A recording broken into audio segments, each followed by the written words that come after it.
Assalamualaikum warahmatullahi wabarakatuh. Pada pertemuan pembelajaran sejarah hari ini, kita akan membahas tentang kebijakan ekonomi dan sosial masa demokrasi terpimpin. Tetapi sebelum masuk ke materi mengenai ekonomi dan sosial masa demokrasi terpimpin, Ibu akan membahas dulu sebagai bagian persepsi, yaitu politik mercusuar. Apa itu proyek mercusuar? Yaitu kebijakan yang bisa dikatakan sebagai kebijakan ekonomi, juga bisa dikatakan sebagai kebijakan politik luar negeri yang ditempuh pada periode demokrasi terpimpin. Kebijakan ini ditandai dengan pelaksanaan pesta olahraga besar-besaran bernama Games of New Emerging Force atau disingkat GANEVO yang berlangsung pada tahun 1962 hingga tahun 1967. Gagasan utama dari politik mercusuar adalah menjadikan Indonesia sebagai layaknya mercusuar bagi negara-negara eks-koloni bangsa Eropa. Maksudnya adalah negara yang pernah dijajah oleh bangsa Eropa.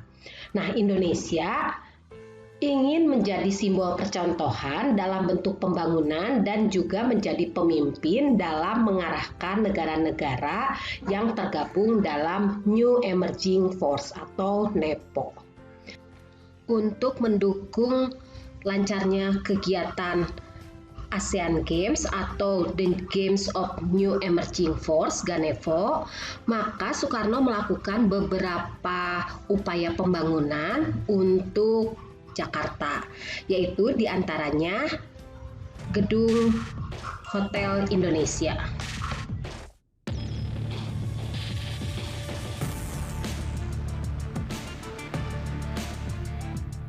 Agustus 1962, Hotel Indonesia resmi beroperasi. Sebagai sebuah bagian proyek mercusuar pemerintah, Hotel Indonesia tercatat sebagai hotel bintang 5 pertama di Asia Tenggara. Hotel Indonesia menjadi sinyal dari pemerintah bahwa bumi pertiwi siap menjadi macan Asia yang disegani dunia. Presiden pertama Republik Indonesia, Insinyur Soekarno, menjadikan Hotel Indonesia sebagai pintu gerbang menyambutnya para tamu dunia dalam perhelatan ASEAN Games keempat di tahun 1962. Hotel yang memiliki slogan A Dramatic Symbol of Free Nation Working Together ini berawal dari kunjungan Soekarno ke gedung PBB di Amerika Serikat.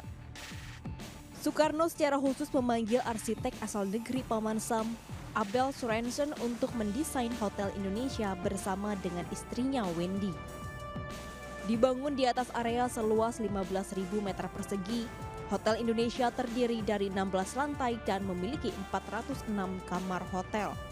Hotel Indonesia juga membuktikan kedekatan Presiden Soekarno dengan blok barat, yakni Amerika Serikat, dan juga menepis anggapan bahwa Soekarno kental dengan blok timur. Dalam salah satu pidatonya, Soekarno menyebut Hotel Indonesia adalah wajah muka Indonesia dan bagian dari politik nasional pada masa itu yang disebut Trisakti. Di tengah kemegahan Hotel Indonesia, muncul kontroversi yang turut mengiringi. Saat itu, banyak yang mengkritisi pembangunan hotel megah dan mewah di kondisi Indonesia yang masih belia pasca kemerdekaan.